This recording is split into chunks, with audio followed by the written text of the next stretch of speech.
오늘은 부동산 투자와 관련하여 대부분의 사람들이 아파트로는 이제 돈 벌기 힘들다는 생각을 갖고 있는 상황에서 아직까지도 아파트 투자로 쏠쏠한 차익을 얻고 있는 누구나 성공하는 부자가 아닌 일반적인 분들의 투자 방법에 대해서 알려드리도록 하겠습니다.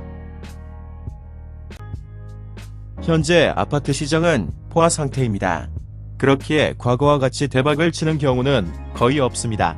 물론 서울 아파트의 경우 매매 금액이 크다 보니 시세 차익 부분에서 몇 억씩 많은 수익을 얻는 경우도 있습니다. 오늘 이야기 드리는 내용은 그런 많은 투자금과 리스크를 요하는 게 아니라 일반적인 수도권 외곽 지역의 저렴한 아파트 투자를 이야기 드리는 것입니다. 당연히 서울과 비교하여 시세 차익은 2천에서 4천 정도로 많지는 않습니다. 하지만 중요한 것은 많은 투자금을 요구하지 않고 일반적인 분들이 투자할 수 있는 부분과 요즘 시기에는 이 정도의 차익도 감사할 정도로 요즘 투자 여건이 좋지 않다는 점입니다. 그렇다면 일반적인 분들은 어떻게 아파트를 투자하여 시세 차익을 얻고 있는지 알아보겠습니다. 우선 전반적인 내용은 간단합니다. 누구나 알 수 있지만 그냥 지나치는 경우가 대다수입니다. 투자의 핵심은 누구나 알지만 남들보다 먼저 시작하거나 과감히 실천하는 것입니다.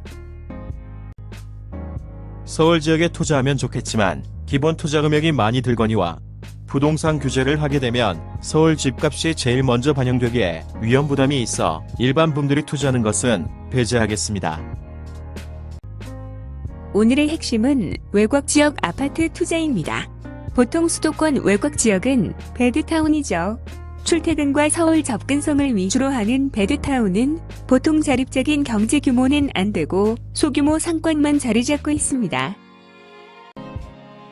핵심은 이러한 배드타운 지역 중에서도 특정한 조건이 필요합니다.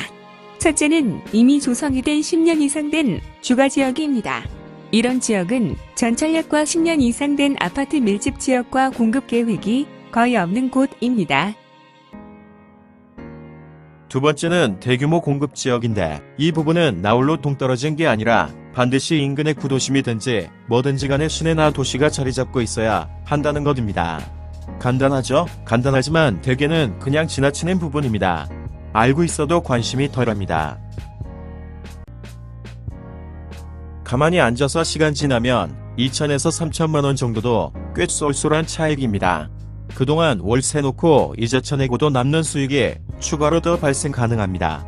이런 지역의 특징은 매매보다 전월세 비중이 높고 월세 가격도 비싸기 때문에 장기 보유하더라도 손실을 보지 않습니다. 주의해야 할 부분은 외곽 지역에서는 대규모로 공급되는 아파트는 배제합니다.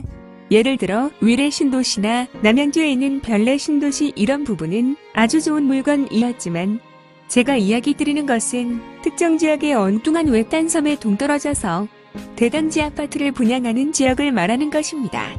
이런 건 바로 물립니다. 요즘도 아파트를 분양하는 모델하우스에 장사줄을 치고 있는 경우 보셨죠? 왜 그럴까요? 서울이 아니라 외곽 지역의 분양 아파트만 해도 이런 경우를 볼 수 있습니다. 부자들이 아니라 실수요자들도 많고 이윤을 얻을 수 있기 때문에 저글링처럼 몰려드는 것입니다. 실천만 하면 차익을 볼 수 있는데 발품은 어느 정도 팔지 않겠습니까? 의정부위에 있는 옥정 신도시의 경우도 앞으로는 시세 차익이 발생할 것입니다. 차익이 발생하는 가장 중요한 부분은 분양가입니다. 이 부분에서 양주 신도시 분양 가격은 적절한 편이라고 보여집니다. 많은 차익은 안 나옵니다. 2천에서 3천만 원 많아야 3천에서 4천 정도 예상합니다. 또한 남양주의 다산 신도시도 많은 수요가 예상됩니다. 지역 특성상 서울과 굉장히 근거리에 있으며 10년 만에 신규 주택 분양이며 청약 열기도 상당했습니다. 배후 지역의 노후 아파트들이 많고 핵심 지역으로 부상될 가능성이 높습니다. 분양가 4억 후반에서 5억 정도 선인데 상대적으로 분양가가 높다는 느낌입니다. 장기적으로는 좋겠지만 향후 2년에서 3년을 본다면 시세 차익 많지 않다는 것입니다. 여기도 보통 2천에서 4천 정도 차익입니다. 또한 여러 가지 조건이 된다 해도 분양가가 높으면 안 들어가는 게 맞습니다. 분양 가격은 주변 일반 아파트 시세보다 얼마나 높느냐입니다. 또한 주변의 생활환경과 경제 수준을 고려하여야 합니다. 이런 것은 경험과 조사를 통해 알 수 있는 부분이죠.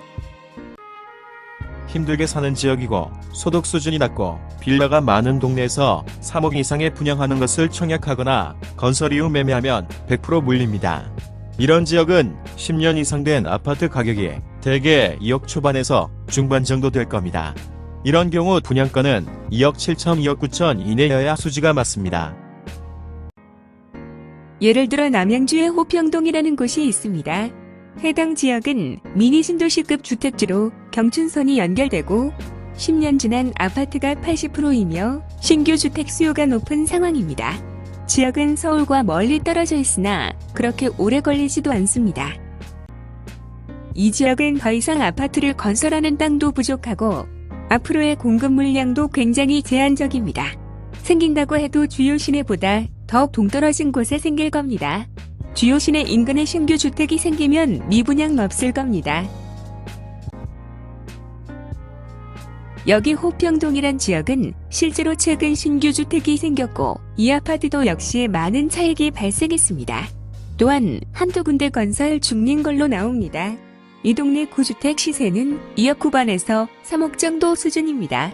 신규 주택 분양가는 3억 원 초반에서 3억 중반일 텐데 이 정도라면 2천에서 3천만 원 정도의 차익이 예상됩니다. 차익을 보는 방법은 세 가지 부분입니다.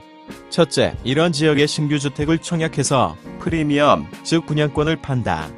다만 이런 지역은 초반에 분양권 프리미엄은 잘 붙지 않습니다만 붙는다면 바로 파는 게 제일 빠른 차익이고 아니면 건설 이후 입주 초반까지 기다려서 매매합니다. 두 번째, 완성된 아파트 매매하기. 이 부분이 투자하기에 제일 편할 겁니다. 입주 초반 1년차까지 보시면 반드시 감당 못해서 급매물이 나옵니다. 분양가와 비슷하던지 아니면 살짝 높은 금액으로 나오는 매물입니다. 이런 걸 사드립니다. 월세 내놓으시고 1년에서 2년 지나면 반드시 가격이 오르게 되어 있습니다. 본인이 거주하면서 매매한다면 제일 좋겠지요. 세 번째, 건설되고 3년 6년 된 아파트 매매하기. 실수요자들의 거래가 많은 형태입니다. 이 부분은 도로망 계획, 전철역 계획, 지역개발 계획 등등이 핵심으로 작용할 겁니다. 예를 들어 다산 신도시 임대. 이 부분을 보시면 인근 도로망과 전철 지역 개발 선박자가 갖춰졌고 신도시 인근에 3년 6년 된 아파트가 몇 개 존재합니다. 가격은 다산 신도시 신규 분양 아파트보다 저렴해야 합니다. 이 부분이 핵심이죠. 신규 주택이 상대적으로 높은 가격일 것입니다. 여러 가지 개발 계획, 선박자가 있는 상황에서는 기존 10년 이내 주택들은 가격 상승의 영향을 받습니다. 그래서 이런 조건의 경우라면 3년 6년 차 아파트는 10년 12년 차가 될 때까지 가격 상승이 가능합니다. 현재의 시대는 정보가 많기 때문에 누구나가 알 수 있는 부분이 많습니다. 다만 개인적인 환경과 여건에 따라서 이러한 투자를 실천에 옮길 수 있느냐 없느냐가 결정될 것입니다. 우선 자신의 환경이 쪼갤리지 않는 상황이어야 다른 곳에 눈을 돌릴 수 있습니다. 그래서 이러한 환경 조성을 하기 위해 우리는 노력해야 합니다. 그래야 미래가 있고 기회가 있을 것입니다. 제한적인 시간을 설명하려다 보니 어려움이 있었습니다. 골든 투자 정보는 순수한 재능 기부 차원에서 공유하고 도움드리는 걸 좋아하는 유튜브 채널입니다. 일체의 사심이나 투자 권유, 유료 방송 하지 않습니다. 감사합니다. 영상이 도움이 되셨는지 모르겠습니다. 도움이 되셨다면 좋아요, 구독하기 버튼 꼭 눌러주세요. 감사합니다.